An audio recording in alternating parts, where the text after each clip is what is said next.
Well, I had a podcast for 10 years. And boy, I learned a lot in those 10 years. It was so fun, but I felt like I had gotten to the point where I was ready to just pivot a little bit. And Terry and I have been doing all these ridiculous TikToks, and according to my children, very cringy.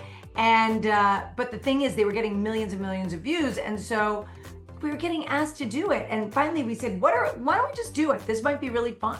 Yeah, we talk about stuff that's shockingly personal and maybe a little TMI. Yeah, there's a lot of TMI. Oh, Well, they didn't like that we were talking about Ozempic vulva.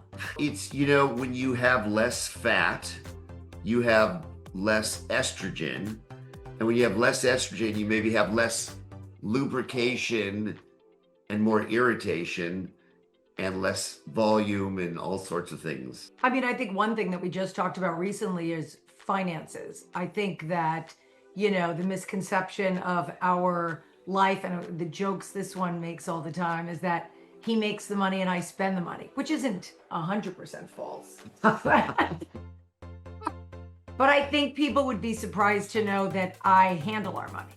Well, also, people also characterize us as like overwhelmingly, ridiculously, absurdly wealthy, right?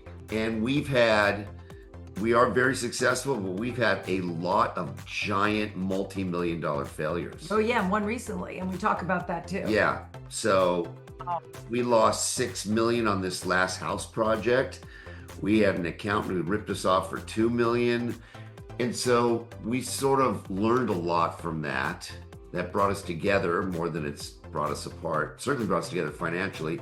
And so we talk about that in the podcast. We talked this last week about sleep divorce. Yeah. So what's fun is like when we go out with our friends, our close friends, like we talk about all this kind of stuff with them. So basically our podcast is, you're with us, we're at Craig's, we're having dinner, and what are we talking about? We hang out with the audience and really just have those kinds of conversations.